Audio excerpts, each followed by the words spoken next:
This is the Board of Education meeting for which adequate notice under the Open Public Meetings Act was provided by written notice on January 5th, 2017 to the Courier News, Echo, Sentinel, the Star Ledger, Tap into Warren, and the clerks of the Borough of Watchung and the townships of Greenbrook, Long Hill, and Warren. Roll call, please, Mr. Stiles.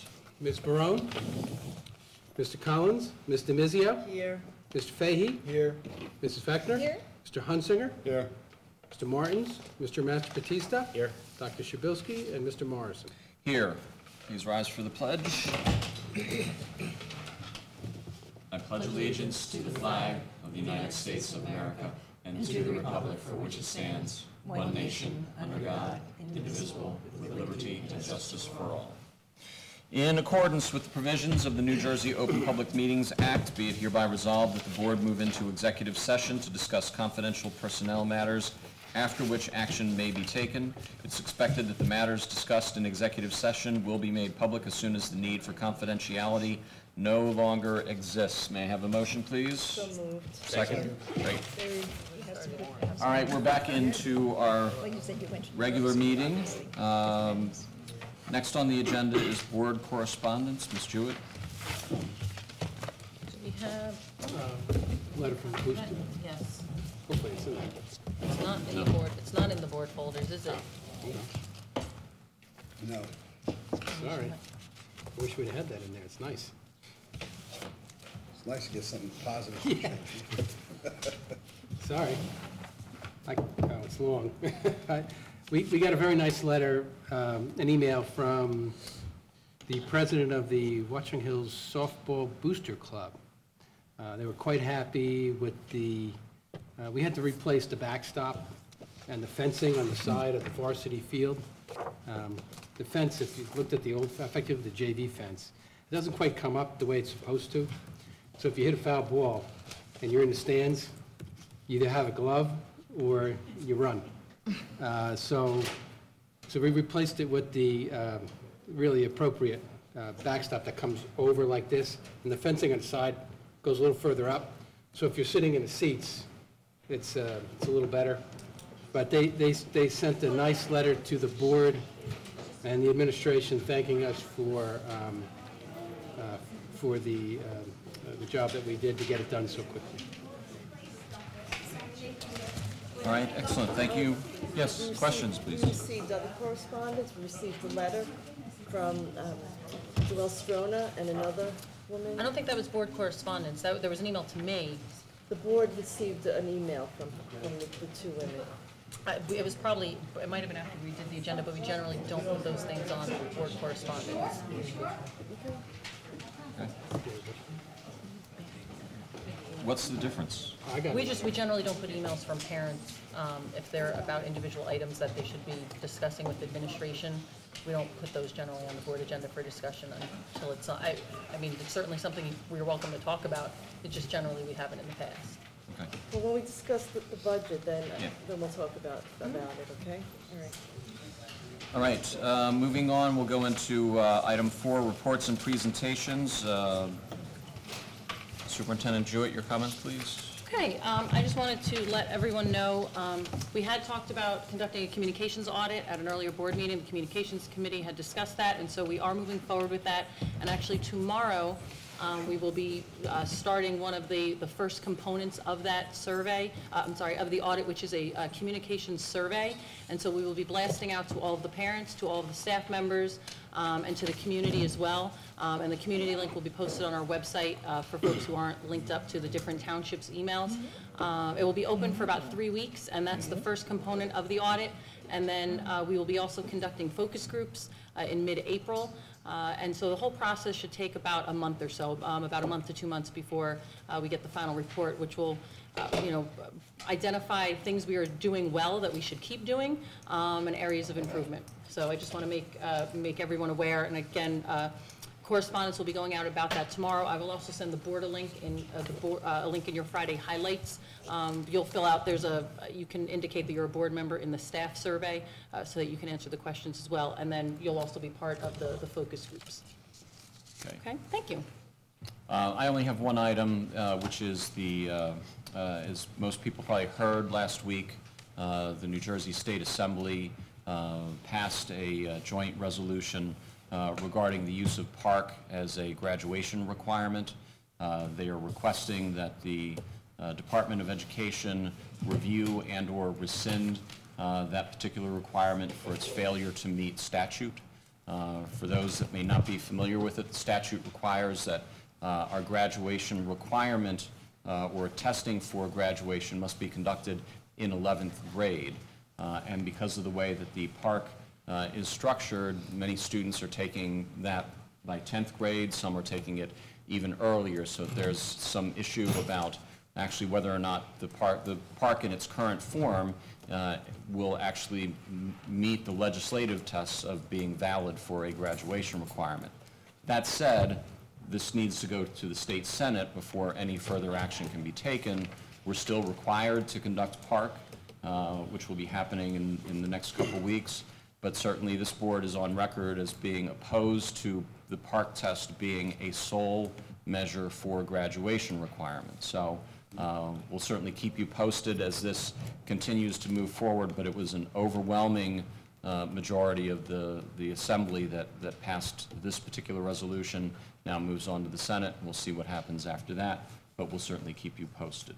So let's move on to our business administrator, Mr. Stiles. Thank you, Mr. President. Just wanted to provide the board and the public with an update on the lead testing. On February 20th of this year, the school district tested about 110 sites within the school, including drinking fountains, at least one sink in every bathroom, sink faucets in the kitchen serving areas, and drinking fountains on the school grounds. Of the 110 areas tested, all tested below 15 parts per billion, which is the requirement in the state, except for 9 spots.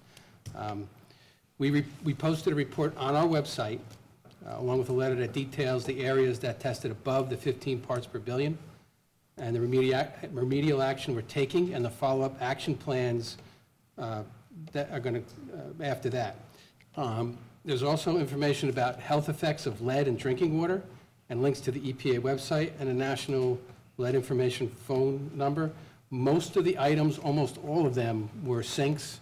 They were not the drinking areas. The drinking areas, there was about 4 of them, and they were not ones that were widely used, and those numbers were pretty low. And we did get a lot of help from Mr. Bruce Ruck, who works on the Watchung Board of Health. He's also a pharmacist, and he is works for poison control, New Jersey Poison Control. He was outstanding in helping us out and explaining some of the results. So big thanks to him and the Watchung Borough for helping us out with that. Any information that the folks would like to see, it's on our website. It details out the areas and all the information that's required. Okay, great. Moving on, we'll go to the student representatives. The WHRHS choir traveled to Disney February 15th to 20th. They performed at Disney Springs on February 17th and were given top ratings for their choir performance and select ensemble performance, where they received the 2 highest rated Golden Mickeys. Thomas Hemsworth, R.B. Ulage, and Arlen Ulage performed outstanding in their individual debates in defense of their proposed bills at the JSA Winter Conference on February 12th. All 3 students won Best Speaker awards for their performances. The WHRHS Model UN participated in the University of Delaware's Model UN Conference, HEN-MUN-V. From February 24th to 26th, the conference, which includes hundreds of student delegates from high schools across the United States, came together to simulate the actions of the United Nations. After 3 days of debate and hours of research, 4 of our 23 delegates were recognized for their outstanding efforts. They are: Best Delegate goes to Verinda Goal, representing Brazil in the Special Committee for Peacekeeping Operations. Outstanding Delegate to Suchir Govindarajan, representing Congo in the Special Committee for Peacekeeping Operations. Outstanding Delegate to Victoria Magali, representing Izvestia in the Press Corps. Honorable mention to Miriam Ivaniashvili, representing Brazil in the Social, Cultural, and Humanitarian Committee. The mock trial team made it to the finals on February 1st, competing against Montgomery High School at the historic courthouse in Somerville. The team won the finals, and Kirthi Adusumili was selected as best attorney. The mock trial team then advanced to the Central Regional Championship, which took place at the New Jersey Law Center in New Brunswick on February 7th, where they defeated Oratory Prep, the Union County champion. The team then advanced to the Central Regional Finals on February 28th, where they were defeated by a very close decision to Noor UI Iman Academy, Middlesex County champion. Other members of the team are Ashil Javeri, Deba Shokrani, Philip Ding, and Freddie Hayek. The Science Bowl team competed in the New Jersey Regional Science Bowl competition on Saturday, February 25th at the Princeton Plasma Physics Laboratory in Princeton, New Jersey. The students made it to the 5th round of the competition. Competing members of the team were Captain Karthik Irkam, Daniel Lee, Olivia Zhu, Vineet Parekh, and Nilay Trivedi. The academic team concluded its season where they competed against various Somerset County high schools. Varsity finished in second place with a 7-2 record, while JV finished undefeated with a 9-0 record for first place and the first undefeated team in academic team history. Members of the varsity team are Karthik Irkam, Brian Zhang, Jonathan Dong, and Kevin Liu. The JV team members are Kevin Tan, Vamsi Desu, Calvin Lee, Jason Yi, Jarrett Schwartz, Helen Yang, and Linda Yi. Congratulations to Daniel Lee, Chris Yu, Kevin Liu, and Vamsi Desu for the exceptional performance on the American Mathematics Contest exam, which qualified them for the next round, the AIM contest, which took place on March 7th. They'll get the results of this test in early April. The robotics team had a strong performance, advancing to the semifinals at its second competition of the season in Bridgewater this past weekend. In a best-of-3 quarter-final matchup, the Robo-Warriors Alliance won in the tiebreaker match to move on to the semifinals. They competed well in their final 2 semifinal matches, but it wasn't quite enough for the win. This was the second of their 2 district competitions, with the first having been in Mount Olive last weekend. They will find out in the next 2 weeks if they have qualified to move on to the larger regional competition at Lehigh University on April 5th through the 8th. Excellent. Thank you very much. This will be the first opportunity for public comment and will be limited to agenda items for this meeting only. The second public comment period will be open to any topic. All comments are limited to 5 minutes. Do we have anyone that wants to comment on any item? Please come up to the podium, state your name and your community. Good evening. My name is Joelle Strona. I'm in Millington, and I am co-president of the Marching Band Association, along with Lee DiGiulio, and many members are here as well. Most importantly tonight, I am here as a parent of a junior who has been enrolled in many music programs here at the school, and also an 8th grader who will do the same. First, we want to thank the Board of Ed and the administration for all their past support. It's allowed our music program to grow and thrive over the past years. This past year alone, we sent 11 students to regional band. We sent 4 to states, 12 to honor band. 4 students were selected to march in the Macy's Thanksgiving Day Parade as part of the Great American Marching Band. 1 student was also selected to march with the America Honor Band, the Band of America Honor Band in the Rose Bowl Parade. Several students secured very competitive spots in different drum corps, and they perform starting now all through the summer. Many of our students, in conjunction with Tri-M and the marching band, they serve a vital role in our community, performing through the 2 Memorial Day parades, the Santa Day Parade, the town bonfire, many senior center performances. They perform with the pep band, the pit orchestra, and various ensembles throughout the school year. Nearly 30% of our students are enrolled in our music program, and that's increased up from 16% just several years ago. Second, we do want to say that we know that this budget process is not easy. We were at the last meeting on March 7th, and we saw that and we heard that firsthand.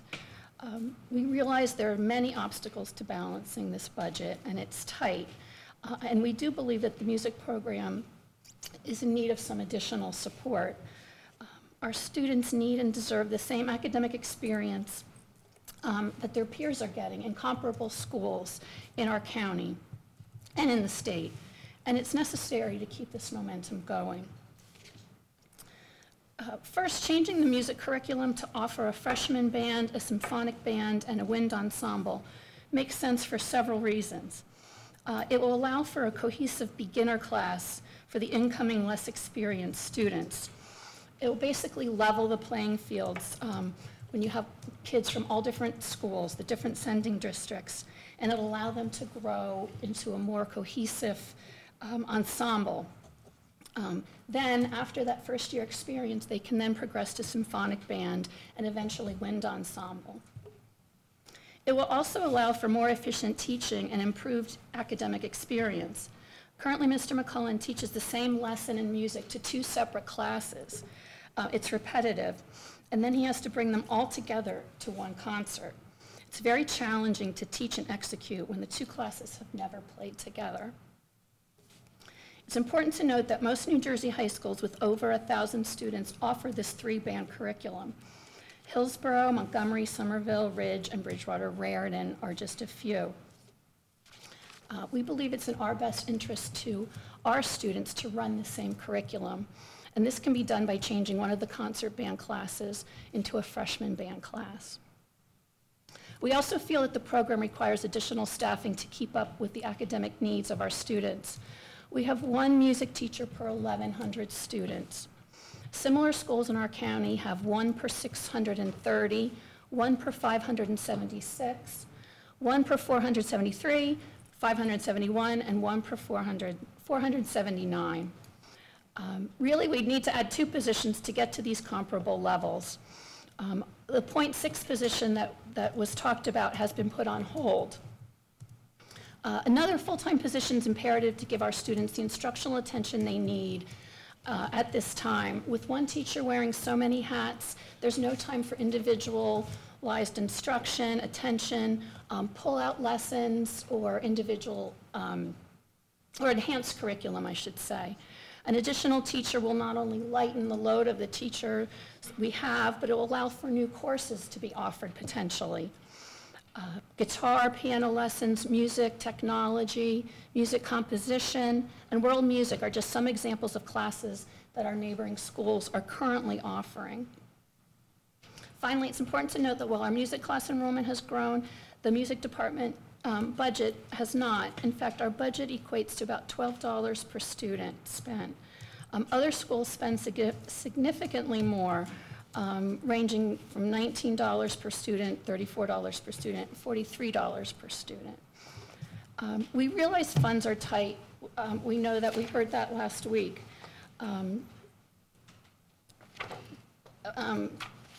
Enrollment has grown in our music classes, and we feel that it's our responsibility to give support to programs that are growing and succeeding. With almost 1/3 of our students enrolled in music, these improvements will benefit many of our students, and it will benefit our school, it'll benefit the community, and it'll benefit them in the future. I really appreciate your time, your attention, and the ability to speak tonight on this. Thank you. Thank you.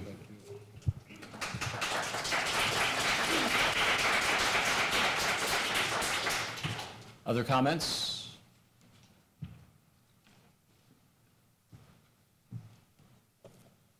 Name and town, please. Okay.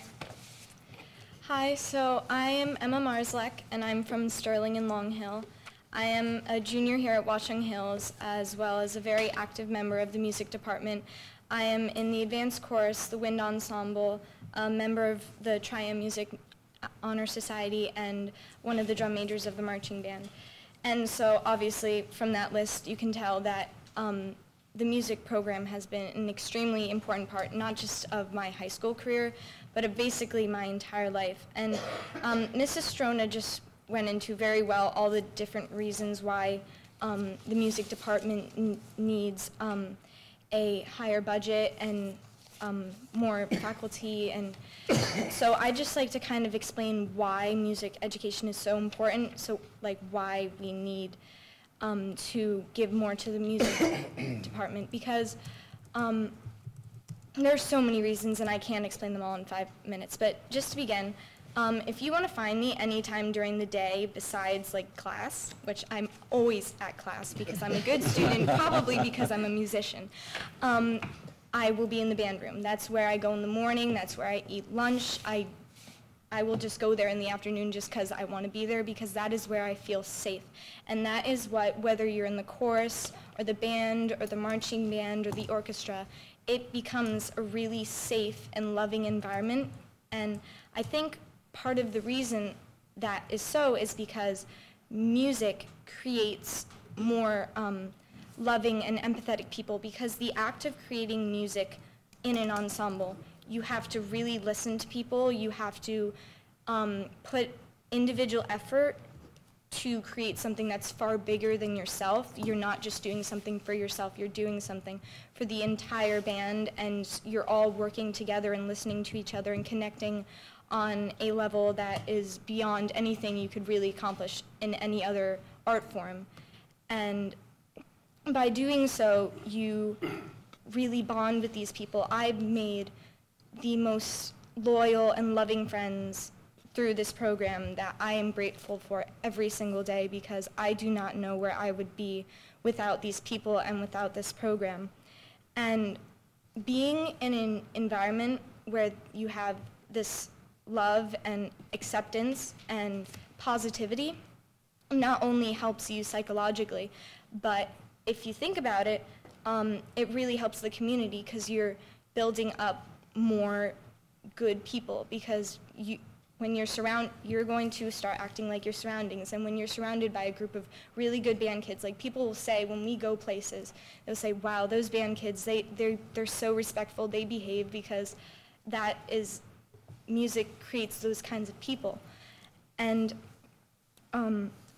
it's not just good people, it's also successful people, because a lot of these same skills that are necessary for music, they're necessary for success in life. I have learned from incessantly playing 16th notes over and over again that if you want to get good at anything, you have to work for it. And there are so many things that you learn from being a musician that are going to apply in every aspect of your life. I'm not going to play music professionally, but I'm going to play music for my entire life. And another thing that music creates is it makes people who are selfless and who will give back to the community. Because if you think about it, music would be pointless if it wasn't for other people to be heard. So just the act of playing music itself is a service to the community. That's why the biannual concerts for chorus and the different instrumental ensembles, they're all free so that the community can enjoy them. This year, Carl and I, we were asked to, and we were glad to organize a pep band to go to many of the basketball games. And the members of the pep band were marching band members who volunteered their time to come and play, even though they had a ton of homework, because everyone loved having us there. And the thing is, the community loves hearing us, and we love giving more to the community. The Tri-M Honor Society is a group of musicians dedicated to serving the community and serving the school through music. And so the point is, music, it creates better, happier people, and it contributes to every aspect of our school and our community. And for all that we do and all that it does for us, I strongly believe that it deserves to receive more respect. And not that it's not respected, but sometimes it feels like we're being overlooked because we really want to be able to grow, and we don't want to lose people. There are people who are going to quit if they are not getting the what they think is what we deserve, and I would hate for them to miss out on the incredible opportunities that this music department has to offer because of that. So thank you all for your time and for listening to me. I hope my obvious passion for music can kind of just show you I'm not the only one who feels that way. So thank you. Thank you, Emma.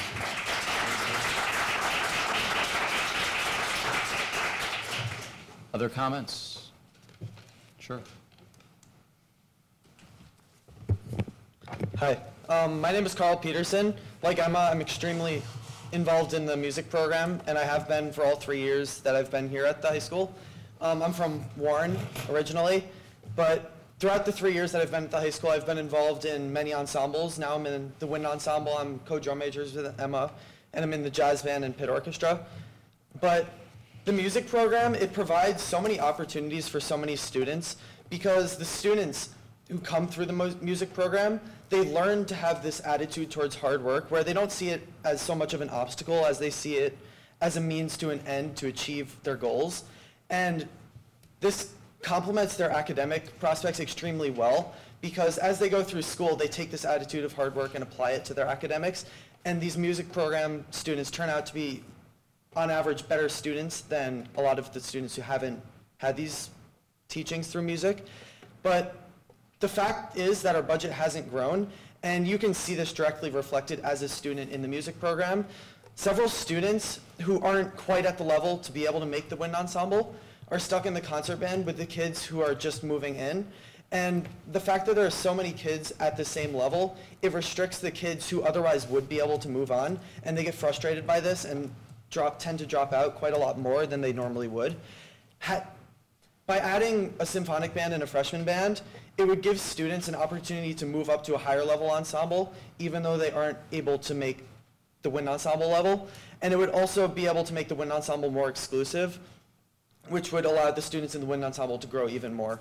So adding this group would give so many students so many more opportunities within the band program than they have right now. So also, because our band program is expanding so much, by not adding in stuff like this, it stifles this growth.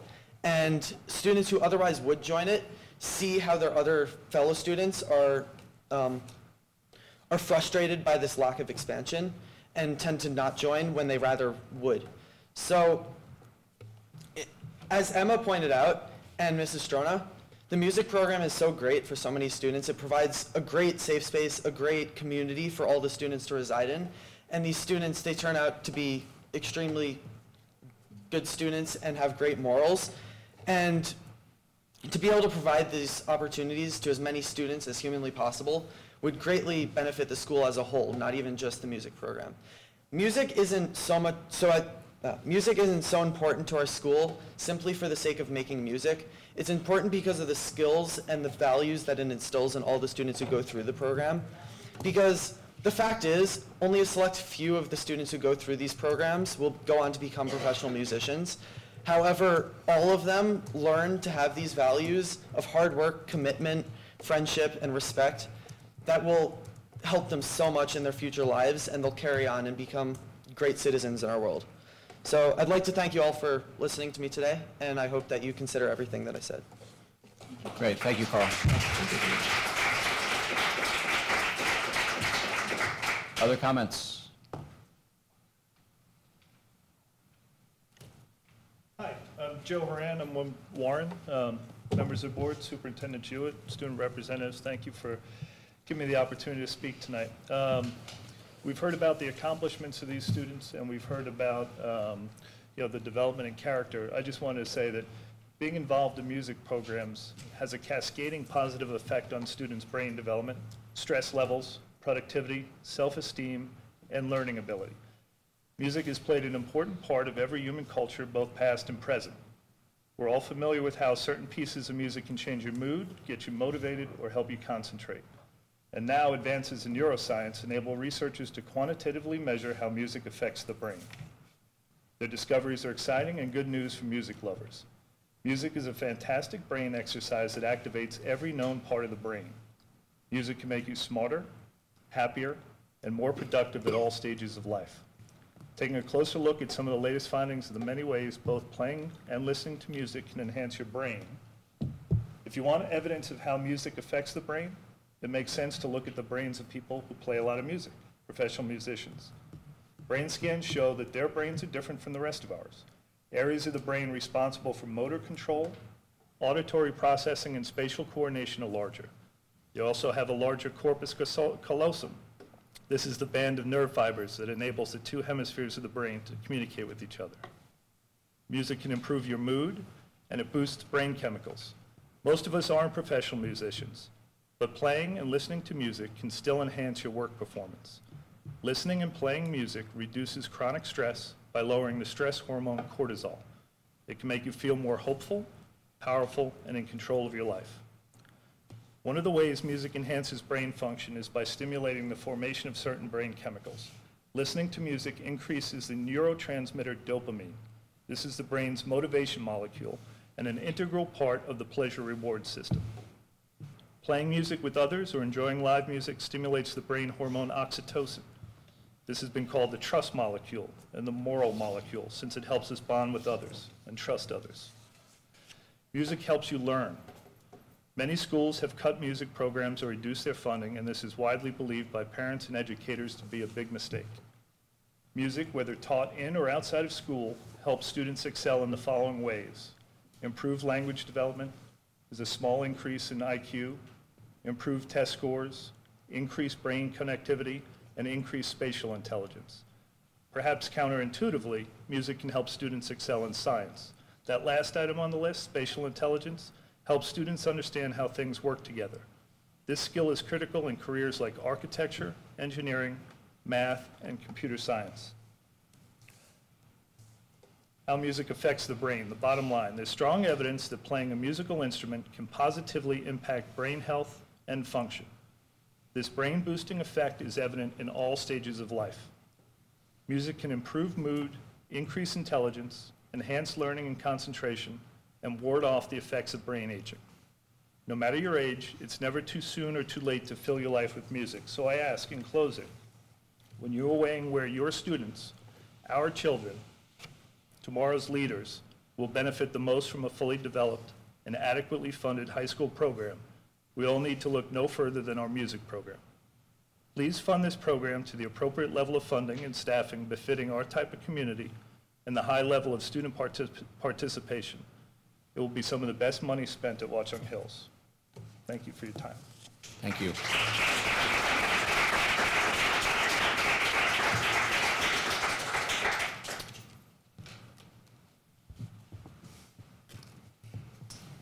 Hi, I'm Lee DiGiulio. I'm the other co-president of the Marching Band Parents Association. I'm from Greenbrook. I'm not going to repeat everything you just heard. I'm sure you know I wholeheartedly support it. But I, among several other parents here, while I have a student already in the high school, I have an 8th grader coming into the high school. And I just want to ask you to also be aware, as you're considering our current funding level, that I can tell you, at least in Greenbrook, the chorus size has tripled, the band size has doubled, so this won't be an expense that is something that's, oh, just for this year. And as our students told you, there are several 8th grade parents here, but I was getting questions even probably in December after the band season ended about our next band season, about when the upcoming concerts were and how the program was structured. Students that are coming into this school, they are asking, and their parents are asking. And we do not compare to other schools, as you heard. The only other statistic I want to mention to you is that the New Jersey Music Educators Association recommends 1 teacher per 400 students. And I just remind you the statistic that Joelle gave to you, we have 1 teacher for over 1,000 students. And I'm not sure, for those of you who don't have students who participate in the music program, any private lessons that students take are outside of school. That's paid for by students' parents. And I want to note to you as well that some of the achievements that you've heard listed by our students who have gone to Regents performances or the Macy's Honors Band, the travel and expenses for those events were also funded by their parents, not by the school. We're here asking for funding for the basic music program to be comparable with other schools. So please consider that and consider the incoming students. I can tell you, I am from Greenbrook, but I know Long Hill program has also expanded. One of the concerns when expansion happens, just to give you a brief idea, and then I'll sit back down, is, for example, we have, I think, 4 incoming tuba players. We have 2 tubas. Tubas are expensive. They're also expensive to maintain. One of our tubas hasn't been able to be properly repaired because there hasn't been funds for it. What happens, as happens with other people that come here, the parents raise money and try to support funding that. But we see a gap in the current status of the funds, and we need it to increase, if not at least maintain where it is. It's difficult to fundraise, as you see parents do before you, to fund things. So we appreciate your consideration of that and your consideration of the future of the program with all the 8th graders and 6th and 7th graders coming in. Thank you. Thank you.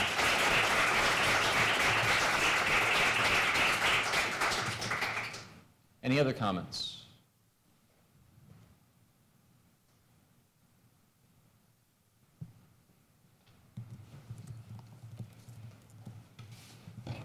Hello, my name is Anthony Spiros, and I am from Long Hill and Sterling.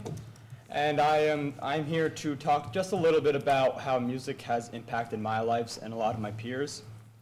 So coming from Long Hill, our chorus was in the morning and it wasn't a class. So all of us who wanted to be a part of this had to dedicate our own time in the morning to come and be a part of this.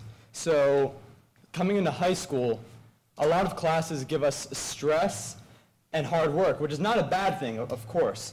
But once we go into these classes like chorus, band, arts, they're a place where there's less stress, where we're able to engage our minds, and for pretty much all of us, it builds our character. As I said, it gets rid of a lot of that stress, and it creates better students. I know that with myself, coming in as a freshman in this big school and everything, I was afraid to take on things that the teachers would say, would anybody like to try this? And as I have further engaged myself into stuff like chorus, the musical, playing guitar more out, I found myself being more open and comfortable with myself and being more confident to do stuff like this, talk in front of everybody here.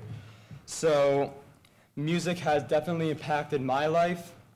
And another point that I want to make is I'm not bashing anything about sports, but I have been a part of soccer for 4 years here, and years before that. But I do notice that a lot of the arts try to push fundraising a lot more than sports, and I'm not trying to say for sports to do fundraise, I'm not bashing that. I'm just saying that I see a lot more urgency to fundraise for stuff like chorus and band because these funds are necessary. And in sports, there are games. There are constant games and opportunities. Whereas in choir and band, there's one concert in the spring and the winter. That's one concert that kids are working at for months, trying to get down these riffs and just become one with everybody. And this concert is a goal, and this concert is kind of a simile for life, or a metaphor for life, I should say, because in life we will all have goals, we will all have ways to achieve them, but without that kind of atmosphere of people to the right and left of us doing the same thing, music has just made that a more understandable thing and reality for us, because there's not many times in people's lives, if they're not pursuing music, where you get to perform in front of hundreds and hundreds of people, which is not an easy thing to do. And through music, I'm able to talk to people here. I'm able to go in front of 100, 200, 1,000 people and be myself, which is incredible. And I just want to close by saying that I am a senior at Watchung Hills, involved in Tri-M, in music, in the play, etc. And I know my time here is coming to an end, but I am so dedicated to this program and I'm so dedicated to these programs that I want this to continue in the future. I want others to experience what I have experienced. I want others to just become better people, better students, and better world citizens. Thank you for your time. Yeah. Thank you, Anthony. Thank you.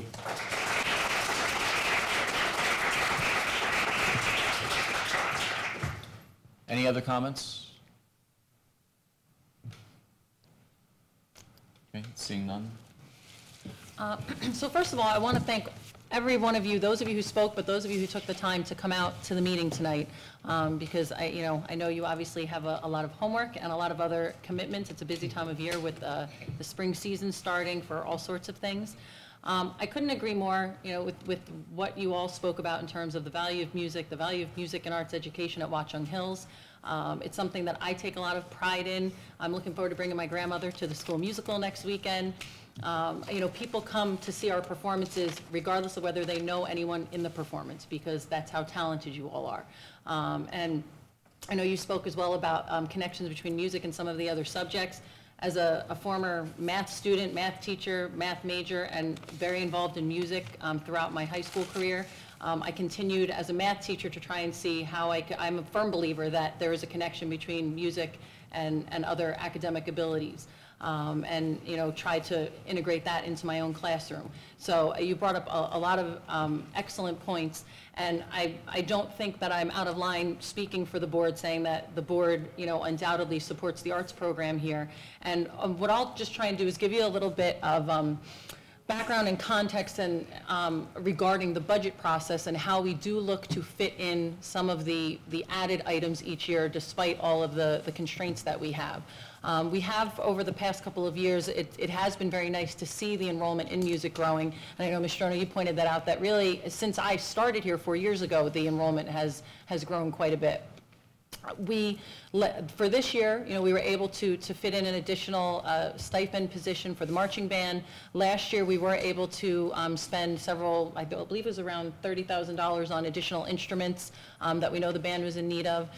And so in terms of staff, that's something that we did start talking about last year. And when we start the budget development process in November, we meet with all of the department heads and go through all of their budget requests. And some of those things never make it into the initial budget.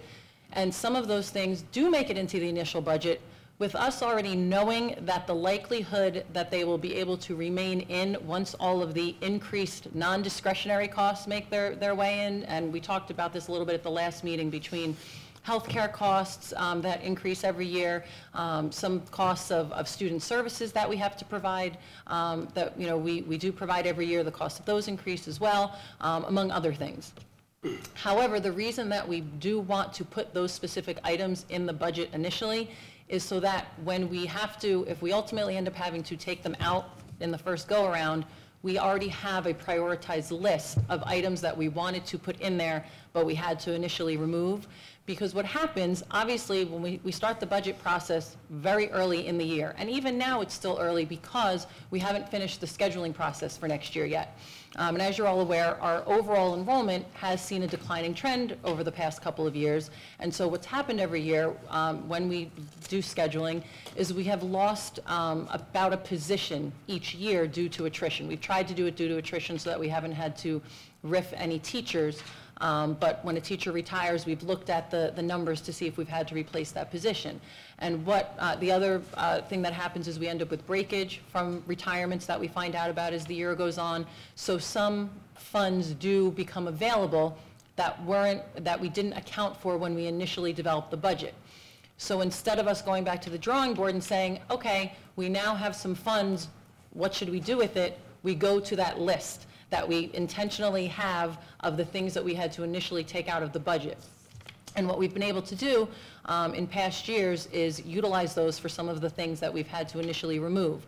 In terms of looking at band enrollment, we also have our computer science enrollment is something we've looked at initially that has skyrocketed this year, and so we may look to shift teaching responsibilities there from another position we may not need. So I can assure you that in terms of speaking for the administration, it is something that is on that list and on our list of priorities to look to grow.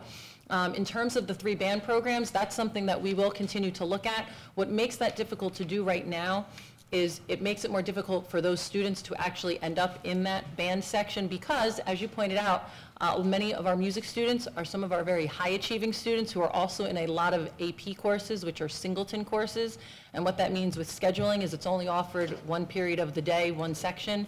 So the more of those that you have, the more difficult it becomes for that student, for all the students to get scheduled into those. However, if we are to expand, if we're able to expand the department, then that may be doable in the future. So I certainly appreciate all that you said, and I'm so happy to hear from the students the positive experience that you've had and the impact that you feel the program has had on you.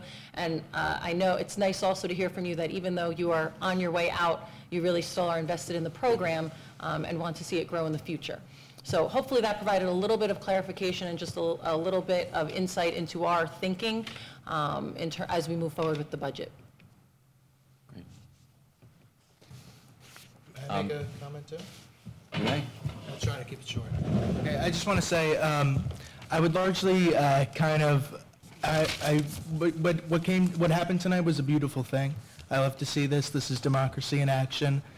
People, coming up and speaking about the issues that concern them. I would just say that I would largely attribute the kind of, the difficulties we have largely to the state government dealing with the fact that our state aid has been flat. Our state aid, the majority of the, property tax, the income tax money that goes to education goes to funding large cities like Elizabeth, Newark, Camden, places like that. And so we really end up on the short end of the stick with that.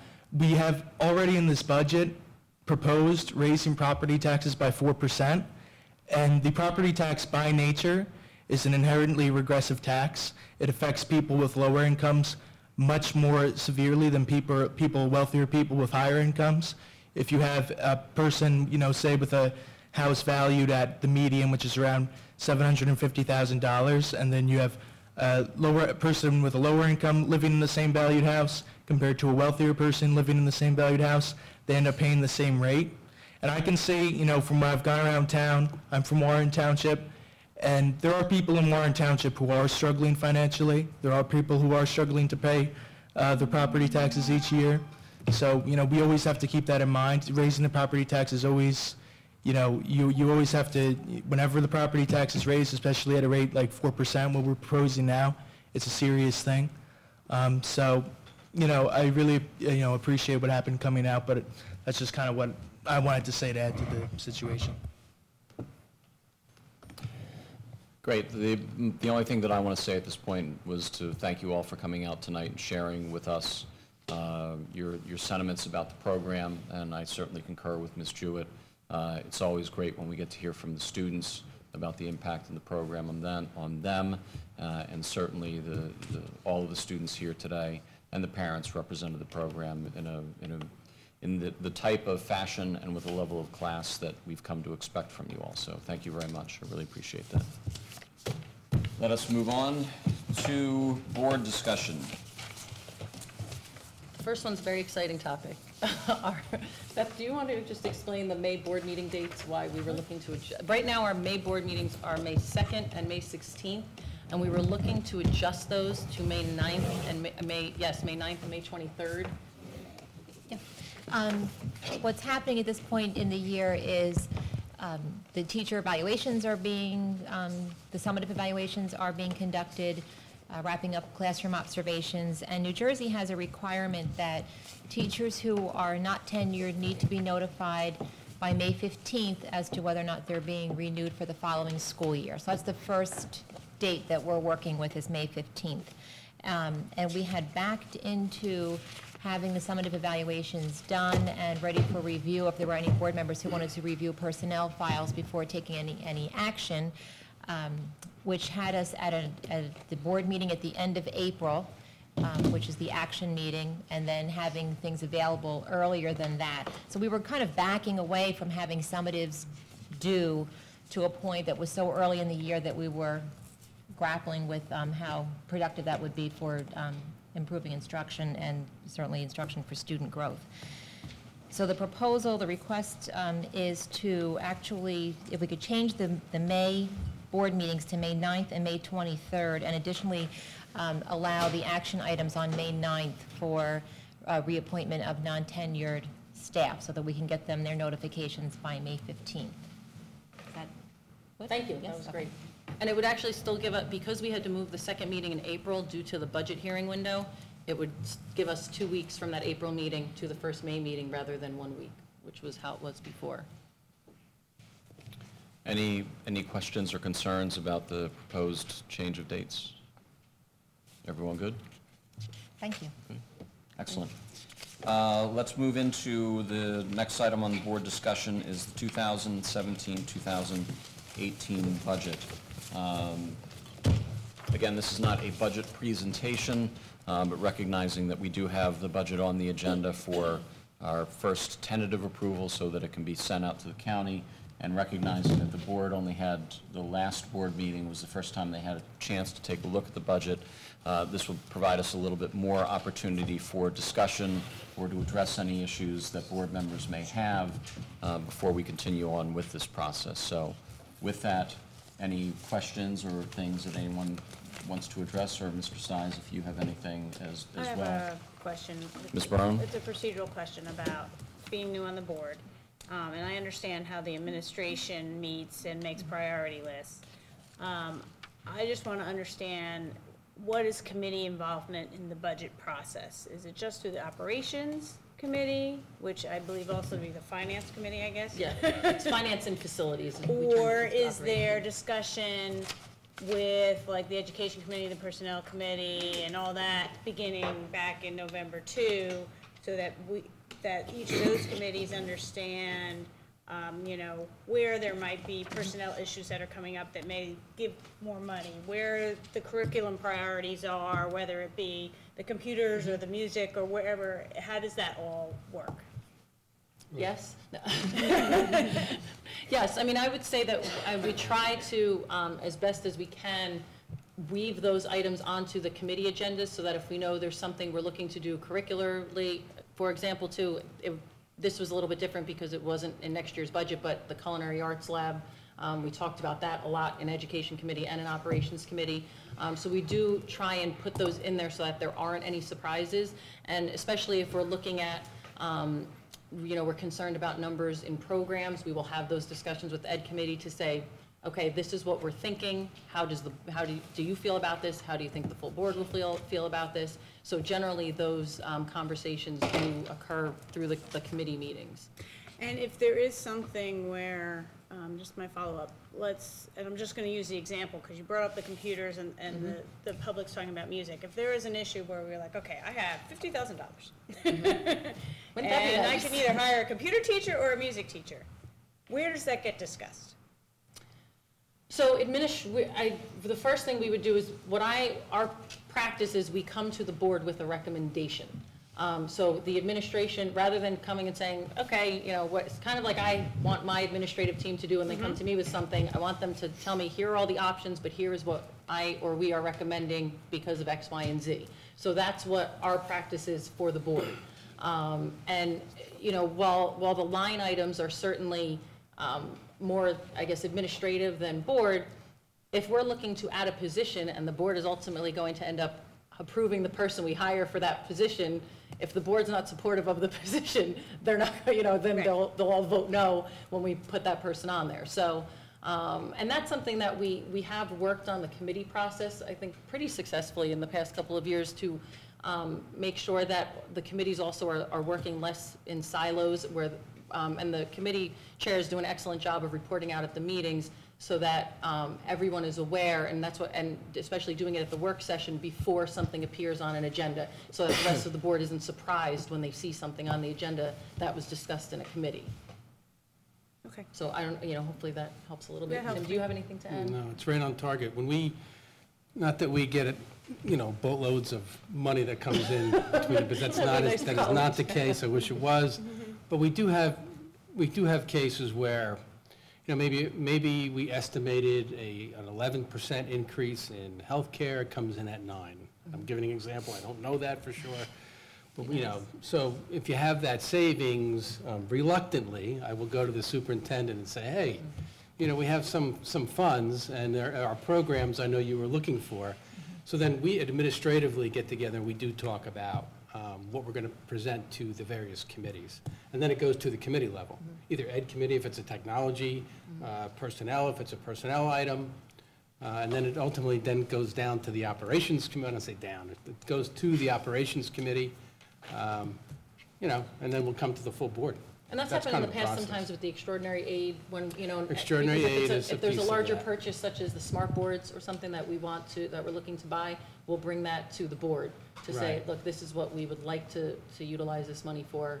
Are you supportive of that? Yeah, and typically too, at near the end of the year, if we have any savings, we'll go to the various committees and talk about, look, we have a few dollars here we can spend before June on something that was cut out of the budget or cut out of next year's budget. So those kind of things, we talk to the committee as well.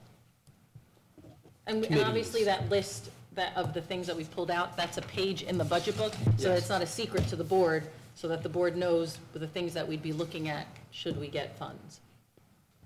And often, Rita, these things are discussed way ahead. You begin to feel a groundswell over the years of some departments suddenly becoming much more important. And it doesn't seem to happen overnight. You know, I'll hear it one year and then the next year it really grows. And it just seems to take time, but it does come administration to committee. Because committee, we can relax and throw all of our questions and interrupt one another. And, you know, we don't follow Robert's rules in committee. So it becomes a little easier to have the discussion.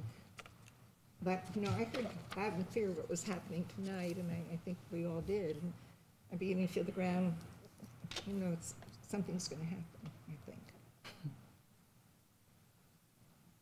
Other budget questions or comments? Thanks, Glenn? Bob. A couple of things. First, I disagree with my colleague. I don't think this is about the tax levy. I don't think it's about the state aid. If you go back and look, our ranking as a school increased in large part because of the arts. There's no denying that. I think it's a shame that the band program has to come here and basically beg for money. I think that's, it's a shame, and kudos to all of you for what you do. I think this is a line item issue, okay? And I am a huge supporter of extracurricular activities in the school. I've said it from the minute I got on the board. But I am very troubled by some of the activities, the staff allocations, the increase in budget. I think it's time to look at per pupil cost. I think it's time to look, let's sharpen the pencil and find some money to move over here so programs like the arts, which can't suffer because it's a major impact on our ranking, need to be taken care of. And I don't think this is about, we didn't get enough state aid this year. I think it's about, let's look at this budget and find the money and move it over here without hurting some of these activities, okay? 10% here, 15% there, 5% here can all come together and give us the money to move it over here and at least start supporting this large, very large group of people who does so much for the school and the community. So I think it is a line item issue, and I think we need to take a closer look at it. I'm very troubled by some of the things I see. Thank you, Glenn. Lisa? I have always been a big supporter of the art and music program in the school, so I do have that bias.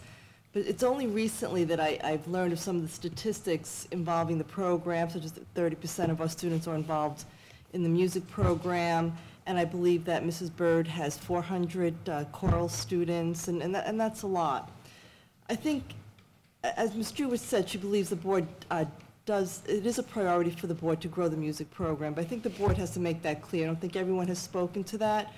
Recently, we discussed the culinary program. We made it clear that was a priority. I think it's important for the board to express, if they feel this way, that it is a priority. It is a priority for me, and I agree with Mr. Mastrobatista that maybe there's money that could be taken from somewhere else. And again, we have to talk about our priorities. Last meeting, when Mr. Stiles was listing all the projects that needed to be done, many of them were sports-related, and larger part of our budget goes to these projects. We have to redo the tennis courts. Not that this is not in the budget now, but these are just things that need to get done going forward. So we do need to set priorities, what's important to us, and there's some big ticket items, but, and again, the music program is my priority, and I really would request that the board let it be known what their priority is. Thank you. Other questions or comments regarding budget items? That's why I was sort of asking about the committee process, because if music is a curriculum issue, right? Yes. So if we knew that there was 1,200 students to one teacher, did the director of curriculum come up, I mean... I do, you know what, and I'll just, some of the statistics, and I appreciate the statistics you shared, but some of them are a little misleading because we don't have, it's 1 to 1,100 students, that it's because our high school is 2,200 and there's 2 music instructors. It doesn't mean that we have 1 teacher instructing 1,100 students. So it's just in terms of the statistics that we're given. Well, I understand the class isn't... Yeah, exactly. However, I'm certainly not arguing with the point that, you know, that we've been trying to look to grow that because the number of students has increased. Yeah. Okay, so let's... And I'm not sure what's factored into the cost per pupil, because that's not something that's actually calculated, you know, you can actually tell from our budget. So in terms of those figures, that's not anything I can verify. Okay. But in terms of, look, the reason that we haven't had the discussion yet about this is we don't have the enrollment figures yet. What we know is that our enrollment, because our enrollment is decreasing, we are going to be able to shift some positions next year. Because we've done that each year where we've had a retirement and have not replaced it in various departments. So that's why we haven't had that discussion yet, because it's premature, because we don't have the numbers for the programs or for our other programs. So we need to get all of that first, and then we'll have that discussion. So the line item we're talking about, then, there's a staff line item, right? Is there, I didn't know that, and I don't know that I saw a music department line item, right? We budget for the staff we currently have. Right. And then, you know, what has happened in the past couple of years is sometimes, you know, we may have had this many in this department, and, you know, X in one department, Y in another department, and it may have ended up being X minus 1 and Y plus 1 because of the way that the student enrollment ended up with the course offerings and the course signups. So that's why it wouldn't make sense for us to do that yet, because we could have some other staffing concerns as well. So we really need to look at them all together and not look at one in isolation. But if you were gonna move money, just so I'm clear, so you have a staff line item, right? You don't, again, you don't have a music department line item, am I correct? It's separated out in the budget book, right in the first section. So are we music and arts. talking about, when But we it talk is about one line moving item. line items, right? Are we talking about moving it within the staff?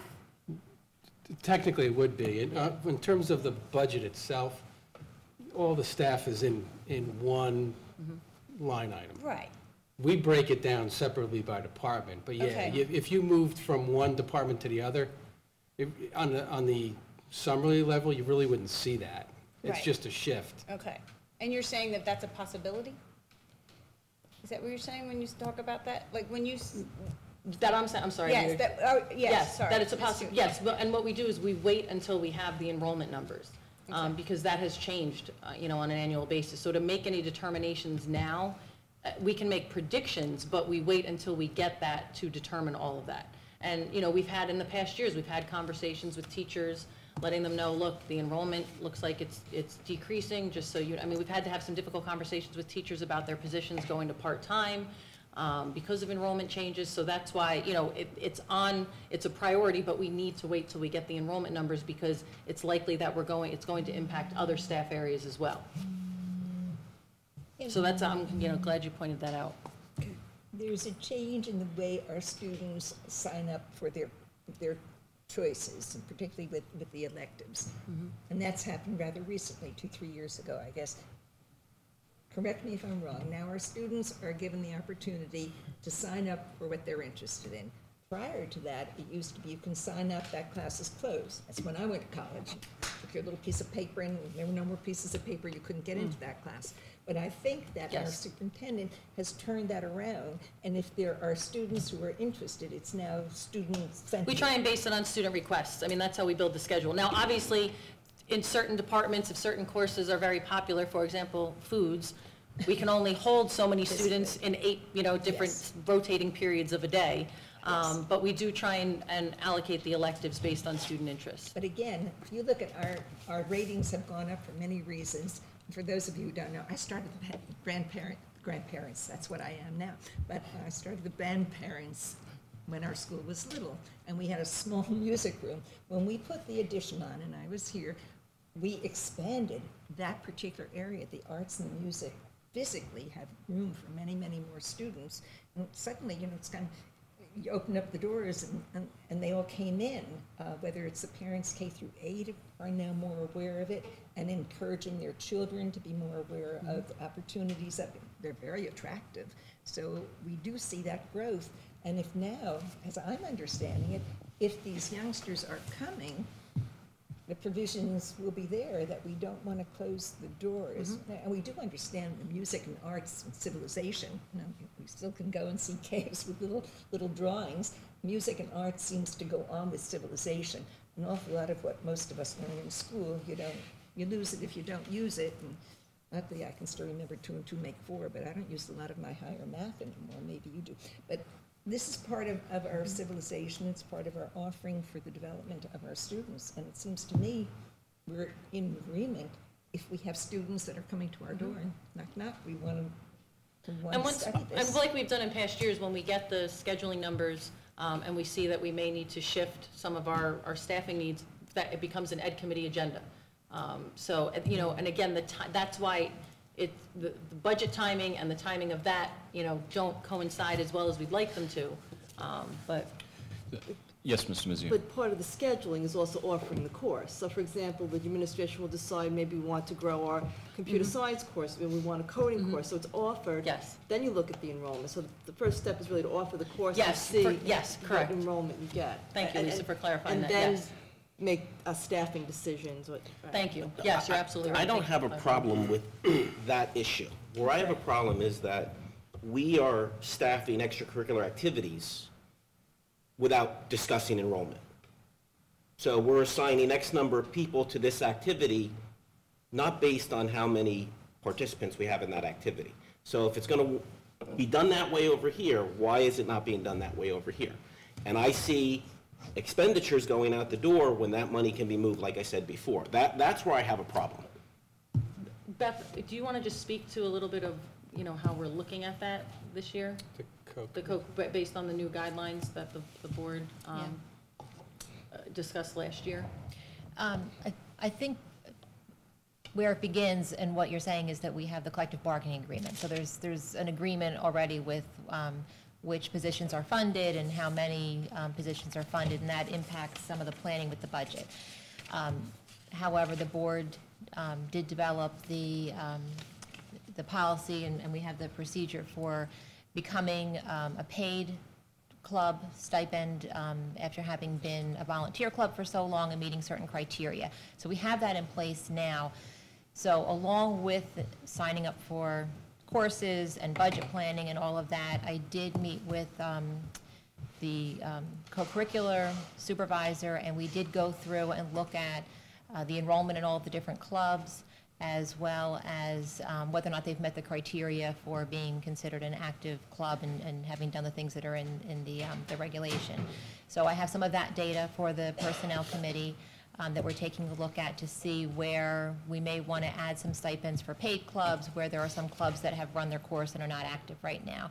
And I did also talk to the athletic director to take a look at some coaching ratios as well. So I have the numbers for 2 seasons of sports for this year, not currently spring, but the fall and the winter, as to how many students participated in each sport against how many coaches we have. So again, I have that data for the Personnel Committee. Yeah, thank you. Sum it up, yep.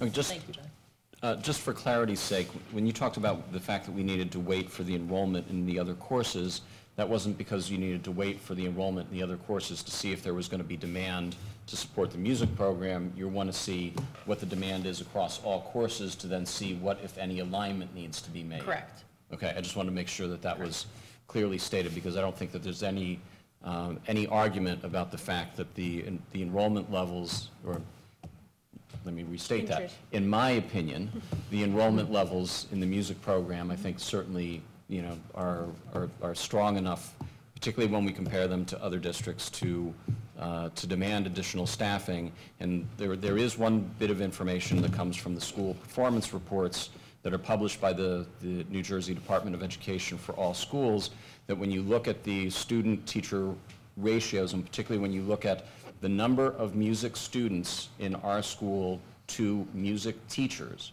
and you look at that ratio when you compare it to 365 other high schools in this state, out of 365 high schools, we are 355 high schools, we are 353rd. So that music student to music teacher ratio, we are at the very, very bottom of all the lists. So there's clearly a need for additional staffing and support of that program.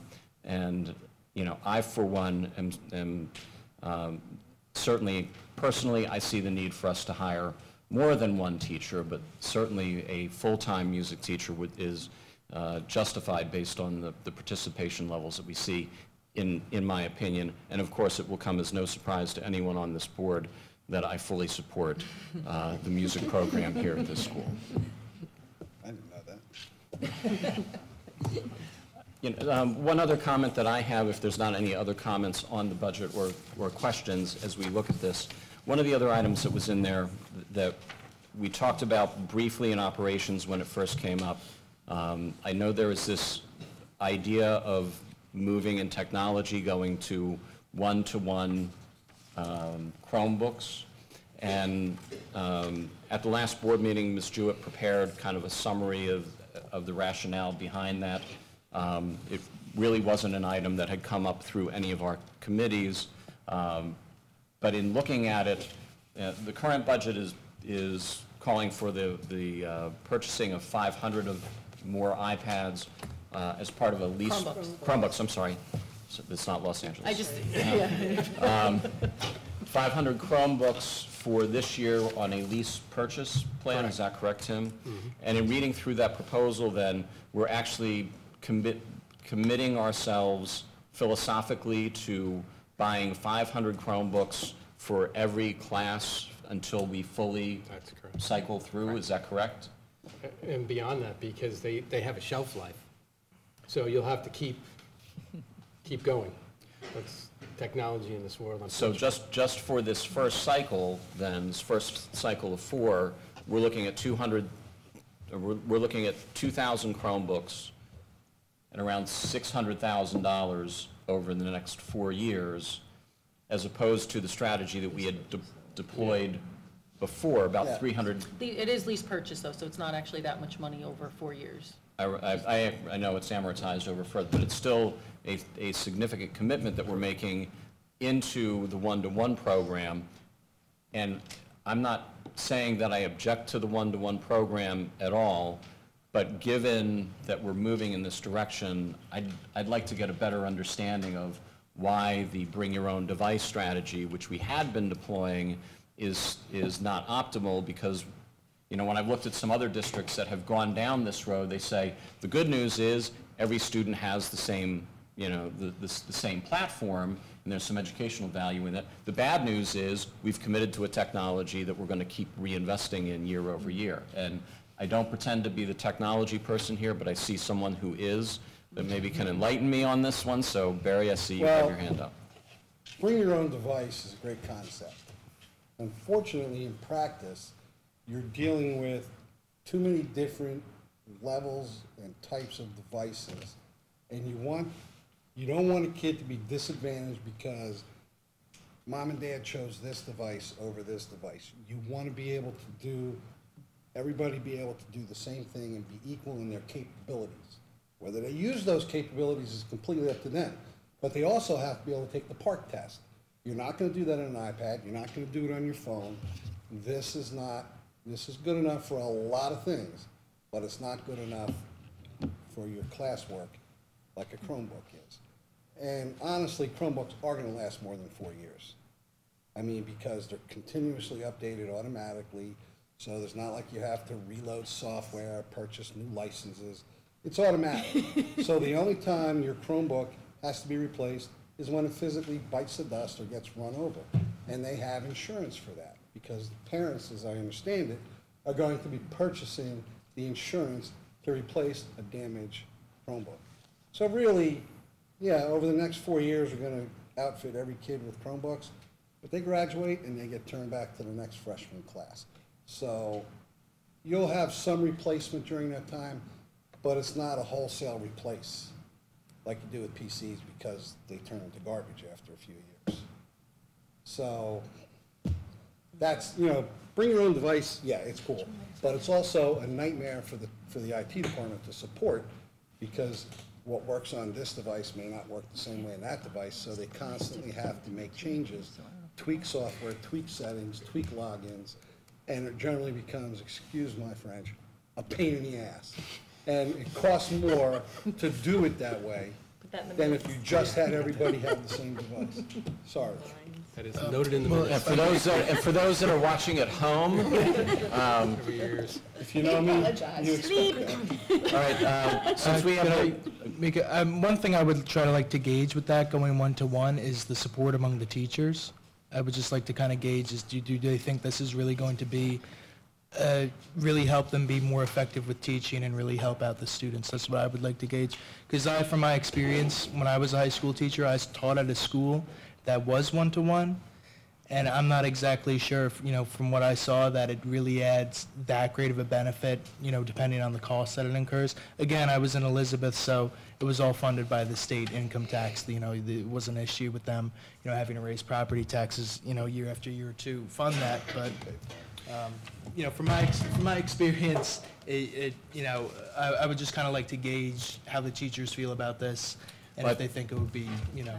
I think that fortunately we have the benefit of Mr. Bayachek being with us this evening, so hopefully he can enlighten us a little more to this question. Yes, I've got numerous reports from teachers supporting one-to-one.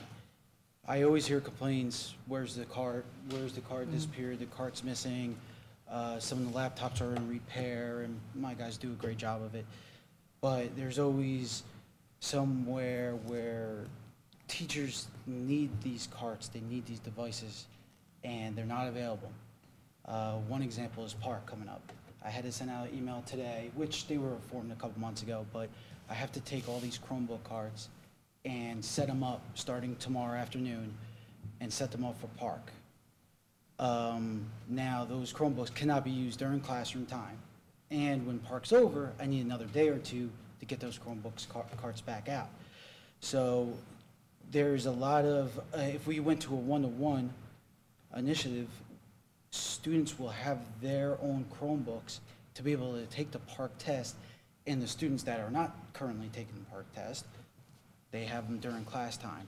I actually, one class I had to give up a Chromebook cart and play musical Chromebooks so a classroom could use the cart during, so they could do their senior projects. I think it was a health class. But can you tell me how many days in total Park is?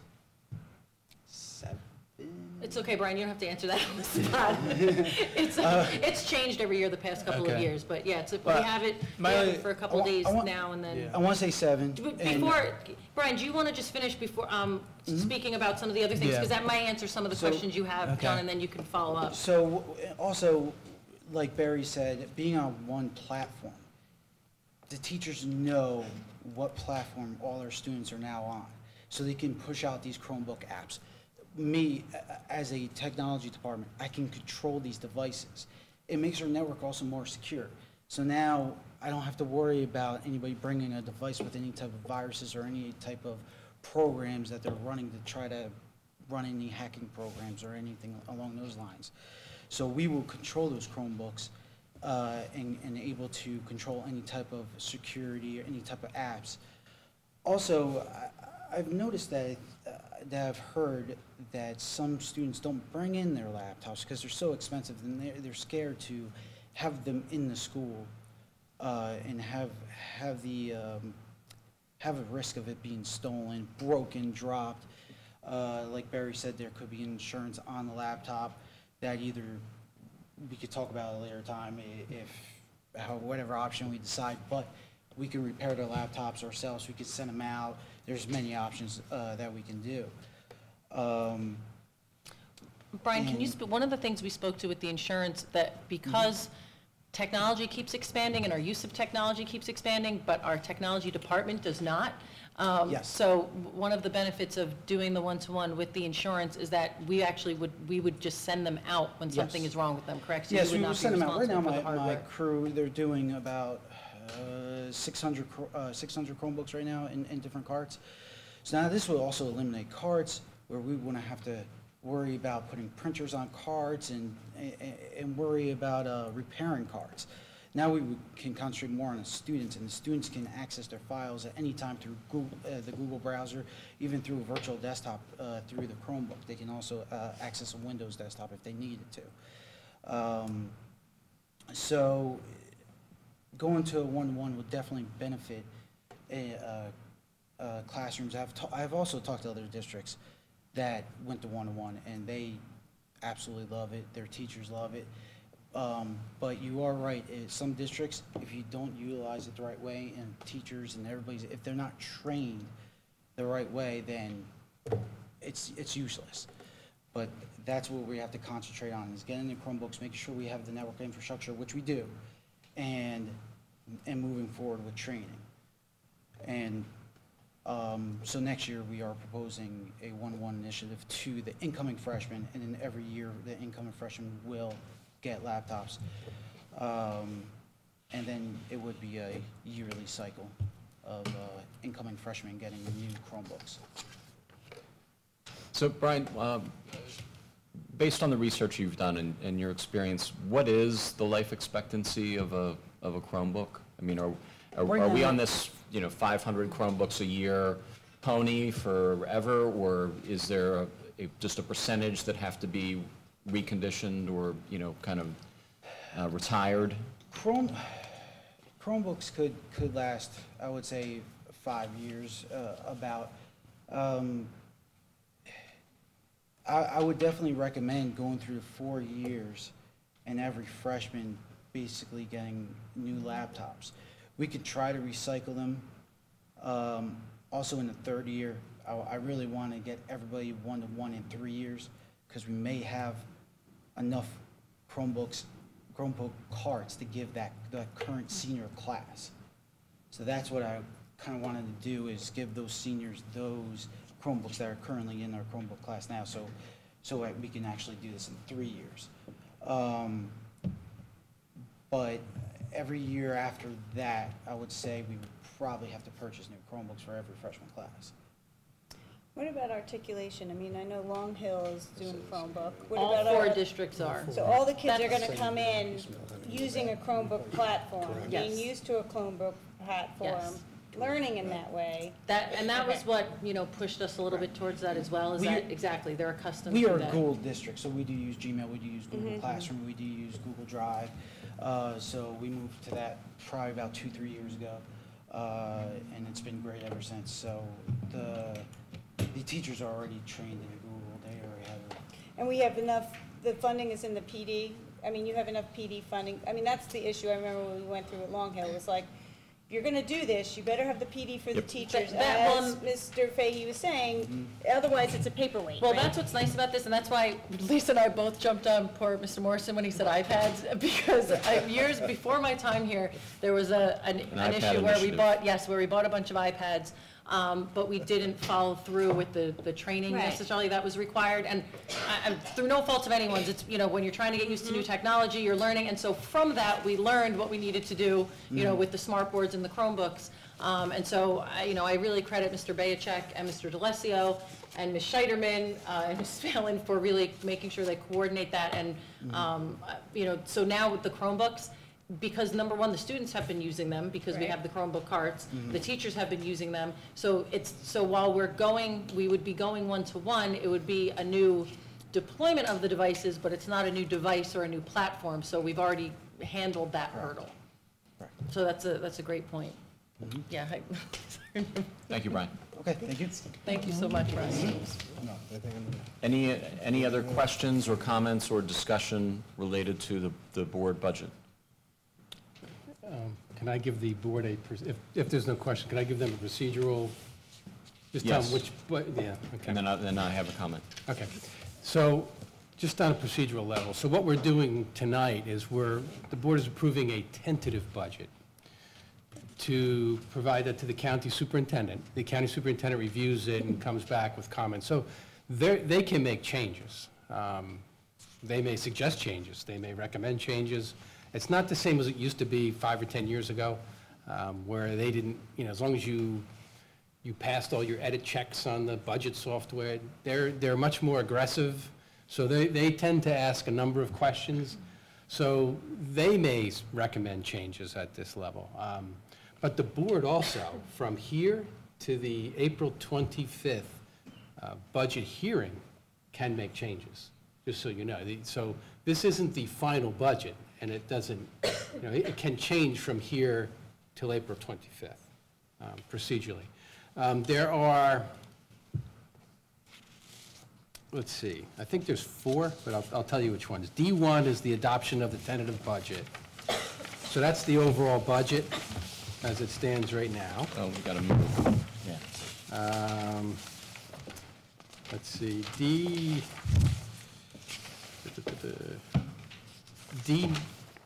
D9 is part of the budget. It's our overall travel expenditures for the entire district. It's a mandated resolution, and it fits in with our travel policy, but it's always part of the budget. And that essentially limits the amount of travel reimbursement that the district can have. D20 is one of the addendum items. And what that represents is the health benefits waiver that I spoke about at the last meeting. That's $279,862. That allows us to go over that 2%. D21 is the use of banked cap.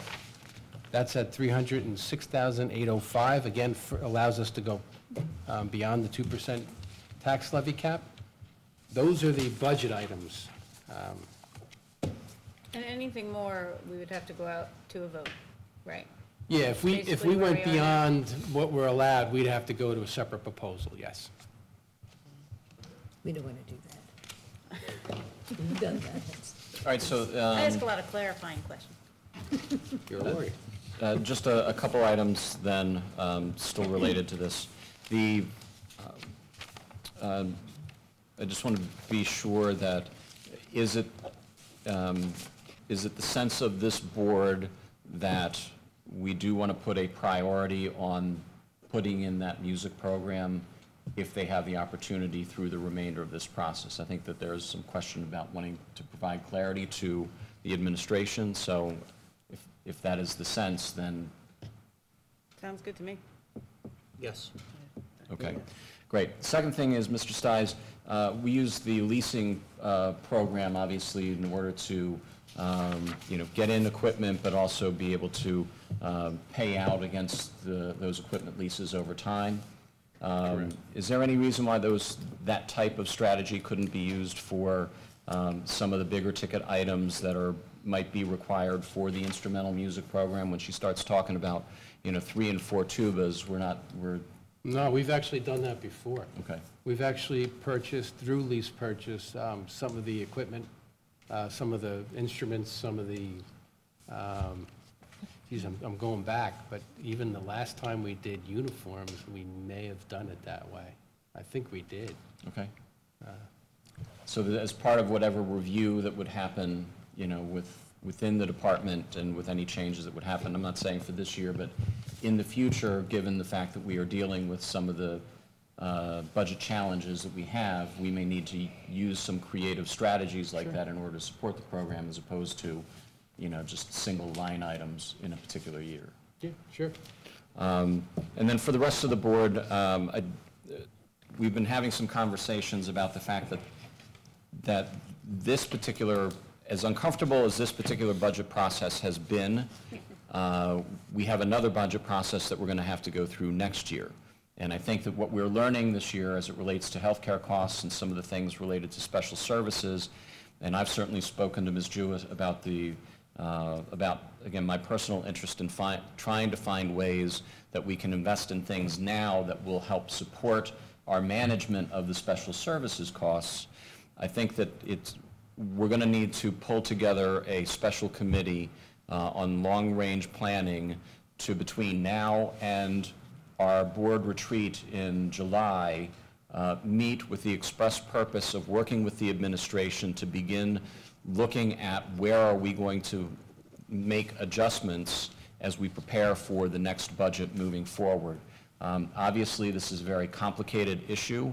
There's a lot of moving parts that we've got to look at as it relates to not only enrollment declines overall, but supporting programs that are flourishing, and also some of our long-term capital needs that clearly we are on an unsustainable path. And the only way to address that is going to be to have a group of board members come together, work hand in hand with the administration so that we have the time to really contemplate these decisions and not just be reacting to, oh my goodness, we've got to cut right now. Over the next couple weeks, I'll be pulling that group together, working with the administration. But I think this way, when we come together for our board retreat, there will be a group that will have been spending some time on this, and that will certainly dedicate a chunk of the board retreat. I don't want the entire board retreat just to be focused on that, because we've got some great work going on with the strategic plan. But at least I think this way we'll get some suggestions on what pathways we might be able to take forward, and then as a full board, we can then debate, what we believe may be the best process to go in the long term. So I just wanted to make you aware of that. I have a clarifying question going back to what we were talking about with positions and personnel. So generally, what we would do is we would have that, we have the line item for staff, and once we find out what our staffing needs are, like I said, we're fairly confident we're going to, be down a position somewhere where we can shift those funds to the new positions we're indicating that we need. But that would not happen until after April 25th, because May 1st is when we get all of that. So I just want to be clear that you're not saying we should go back and look to cut something else from the budget to add more to the staffing line, but rather when we look at our staffing for next year in early May, to look to put this position in there. That's how I would see it. Unless...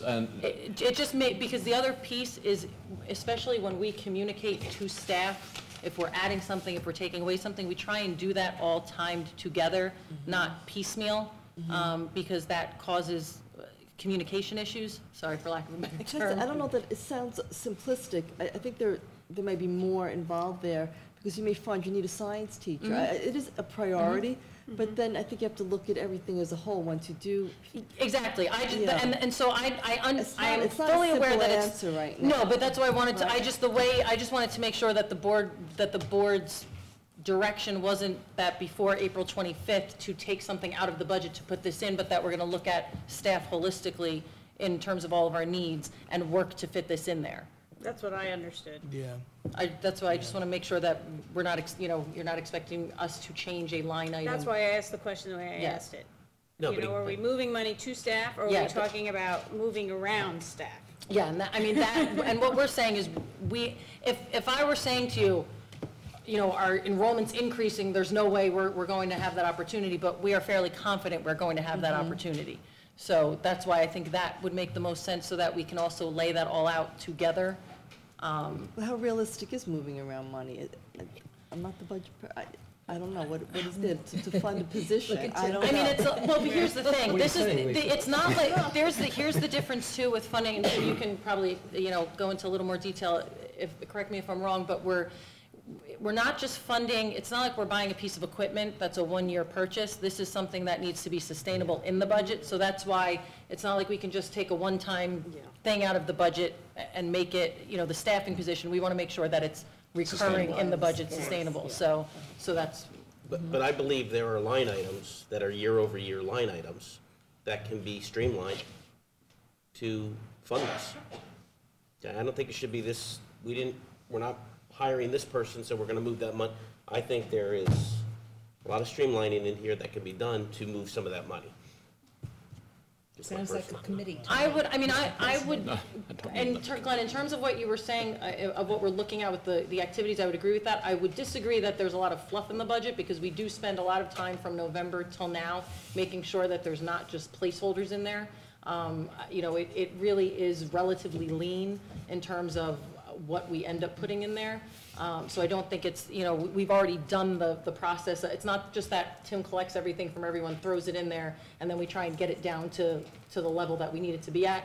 We don't put it in there unless it's justified. And I don't for a minute question that, okay? I think there are things that are unnecessary or that can be cut 10%, 20 times. So somebody has a little bit less, but they still have. That's the money I'm talking about, okay? Cutting an activity budget by $500 times 20 or 30 is a lot of money, okay? And then you cut some other thing, and suddenly you have a windfall of money. I mean, I would say we've probably done that in the past, though, Tim, haven't we? When we've needed to, and I think I'd mentioned that at one of the meetings, sometimes when we have a certain amount of money we need to take off, we'll end up, as a last resort, we go to all the supplies and all the departments, we go to and cut those budgets. Those budgets are not, I mean, that's why you see on the board agendas, you know, students paying for the cost of trips and transportation and things, because we don't have all of, you know, we don't overly fund those. So when does breakage be taken into account? Is that post-budget? It depends when we get the information. If we're certain folks are going to retire, I'll start calculating it now, We to got be 4 on honest. the agenda right now. Yeah, well, thank you. So I start calculating that now. So I already know the folks that have given notice what the breakage will be. So. So, that's and part of it. that plays into this calculation as well. So it's a combination of Technically, breakage, yes. enrollment, and then that gives you clarity on the ability to have a sustainable line to support whatever new position or positions you would want to put in. Okay. Yeah, I mean, as a group, that you should decide if it's, you know, probably through committee, but if you want to add a position from now to then, you have to decide whether you want to do that or not. But also, you know, if you are if you're looking at what Superintendent Jewett is saying, that, you know, essentially, you know, we know there may be some breakage. We know there's things that may be available to us, and you've already stated this is a priority. Well, then the direction to us is, and certainly without you even saying Yes. it was number one on the list. It was probably the last thing that was knocked off the list, quite frankly. But you know, if that's the priority, then we will make that the priority. And when things come up, such as breakage, then that's going to be the priority Hypothetically. for that position to be added in. You know, there's other factors that go into this. We don't, you know, like I said, some of those things are estimates. The healthcare is an estimate, it's 11. It could be higher, or it could be lower. Hopefully it's on the lower end. It could be right at 11. But that's something that we got to look at, and we'll know, you know, late April, early May. We'll know what that's going to be. We'll have an idea. So, you know, there are things that we're going to find out within a month, probably a month and a half, that we're going to have to make changes to. And that's why the budget transfer rules are what they are. Things happen, so we need flexibility. And when she gets the numbers from guidance and whatnot, where the kids are going to go, and Bob said it too, perfectly, we're going to have to shift priorities. We do it all the time. This is not new, so, but we do know what the priorities are. And those statistics that the folks talked about and what Bob talked about, we know where students are going. We have an idea where they're heading, so that helps us. That's why certain things are priorities where they are, like the position that you're talking about.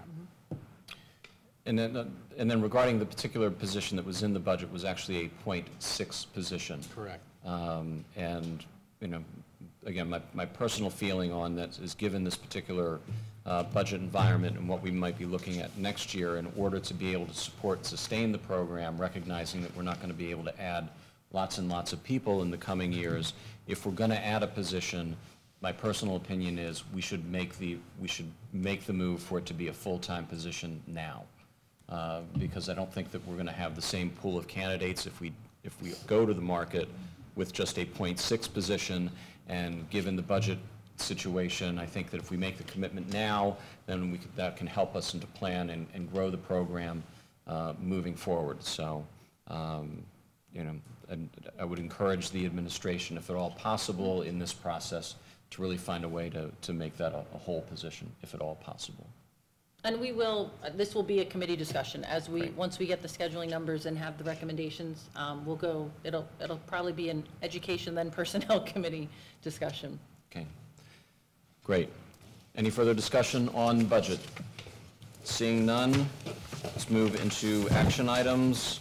Under administration, I'll need a motion for approval on A1 through A14. Do I have a motion? So moved. Second? Second. Thank you. Any discussion on any items A1 through A14? Yes. Okay. I'm gonna Mr. give this- Mizio. I'm going to give this one more try. All right, A9, the bylaw. I'm going to try one more time. Board member review of applicant materials. I am opposed to this bylaw. But bylaws are used by boards to create rules for their operation. I think this is inappropriate for a bylaw.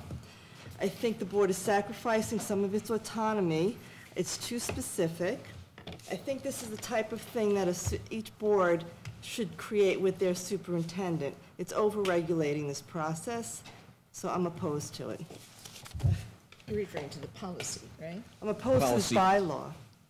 136. Yeah, 136. Oh, 136. Yeah, but that's under a policy. No, it's a bylaw. It's a under board policy, but it's bylaw, considered a bylaw. Which is 'cause different it's- than a policy, so it's the Doesn't board say cre- that. Okay, go ahead. Okay, but no, so as I said, a bylaw, it's created by the board. It creates rules that we wish to be governed by. We create our own rules. Okay. And as I said, we're giving up some of our autonomy to the superintendent. And again, it's not against Liz, just general. I agree with what is in this bylaw, but it's not appropriate I appreciate for her a qualification. bylaw. Okay, that's it. Well, when we No vote offense taken. for something like this, since it's both under A9, can you vote for everything else under A9 except this one and pull part? that, yes. You're able to do that? Yes. Okay. Yes. Any other comments on any of the items A1 through A14? Seeing none, roll call vote, Mr. Stiles. Ms. Barone? Yes. Mr. Mizio? Yes to everything except no to bylaw 0136. Mr. Fahey? Same thing as Mr. Mizio, yes to everything except to bylaw 0316. I'm going to have to think about that one. Mrs. Fechner? Yes. Mr. Hunsinger? Yeah, everything except for A90136. Mr. Massabatista? I would agree, everything but within A9 0136. And Mr. Morrison? Did you get you? Yeah, Oh, I'm sorry. always first. Sorry. Yes to everything with the exception of A90136. Okay, so everything passes except for 136. Should I ask Mark for a refund for that part of the bill? All right, C items. I'm looking for a motion on C1 through C17. Okay, so moved. Thank you. Second? Second. Great. Any discussions on C1 through C17? Just one thing, on C9, I think this needs to be amended to indicate Article 11, Section L of what? I assume it's the collective bargaining Yes, agreement, that yes. could just be added in there. Okay. Done. Any other discussion? Seeing none, roll call vote, please, Mr. Stiles. Ms. Barone? Yes. Mr. Mizio? Yes. Mr. Fahey? Yes. Mrs. Fechner? Yes. Mr. Hunsinger? Yes. Mr. Massabatista? Yes. And Mr. Morrison? Yes. Motion's carried. I will entertain a motion for approval of D1 through D22. This will be mine So now. moved. Second. Great. Okay. Any items for discussion? If, Yes, Ms. Mr. Stiles-Wood, could you just explain to everyone what the fire loop project is, please? Fire loop, yeah. So around this entire building, there's these large pipe that's, I don't know, 6 to 10 feet under the ground. And that water from those pipes feeds the sprinklers that you see above your heads. It feeds the entire building. That pipe is older, and during the construction of the parking lot, we had completed a good length of it from about where the parking, Gym 5-6 parking lot is to near the tennis courts, all the way around there. We have to now go to the front of the building. We're doing it in phases. We wish we would have done it earlier, but we found leaks last year. We fixed those leaks, and guess what? Started a leak over here. So in the front of the building, starting from this parking lot back over here to near the front, near the band field, we have to fix that area. It's older piping. Yes, Mr. Hunsinger. Is this going to affect any of the pavement or anything that we've done? Yeah, yeah, because it is gonna get into it a little bit. Right now, it's only that little section of Regional Drive there. We're not gonna quite get into the whole parking lot yet. But we may, down the road, have to. Well, it depends on what we find once we fix that, if we have to keep going. Surprise. Yeah. Any other questions or comments? D1 through D22? I'm just going to say that for D1, I'm going to abstain from voting for it symbolically, just to raise the issue that I do think it is an issue with our state going on, with the amount of state aid we're getting. The government was talking in the past about increasing the amount of state aid and giving a much greater amount per student. So I think that's an issue that needs to be in the public discourse. I think that's something that needs to be discussed. I think that's something we need to be talking to our state legislatures and be talking with them about. I think unless the state aid ends up being increased over the years, the property taxes are going to have to keep going up. And again, that affects people on the lower end of with lower incomes much greater than people with higher incomes. So that's all I wanted to say. Any other comments? Seeing none, roll call vote, Mr. Stiles. Ms. Barone? Yes. Ms. Demizio? Yes. Mr. Fahey? Yes to everything except abstain from D1. Mrs. Vector? Yes. Mr. Hunsinger? Yes. Mr. Massabatista? Yes. And Mr. Morrison? Yes. Okay. This brings us to our second opportunity for public comment. And this can be any other comments that people want to speak on. Seeing none, other business? So the long-range planning committee, that will be, so you're going to let everybody, if they're interested in it, because I'm interested. Yep. Yeah, and we'll, if anyone's interested, we'll work to put together the committee over the next week or so, and then start to get busy. This is separate than the other long-range planning. That's strategic planning. That's Tim's baby. This is a new This is area of planning. just an ad hoc committee specifically looking at this particular issue, very short-term basis. The only other item that I have is that next week, I believe it's the 29th, is a joint session of the Somerset County, Hunterdon County School Boards Association. It is the annual legislative meeting where we will have members of the legislature that will be there attending, so that's a great opportunity. Mr. Fahey, if you would like to attend and talk to them about our funding that we're receiving, that's the place to do it. It's going to be at the Flemington Raritan Diner on Route 31 in Flemington. It starts at 6 o'clock next week, goes until 7. So I would encourage all of you that are interested in it to attend. It's probably the most popular county meeting we have of the year. So if you can be there, you should be there. He said come early, whatever that means. Come early, stay late. Right? Okay. Right. I'll entertain a motion to adjourn. So moved. Second. All right, here we go.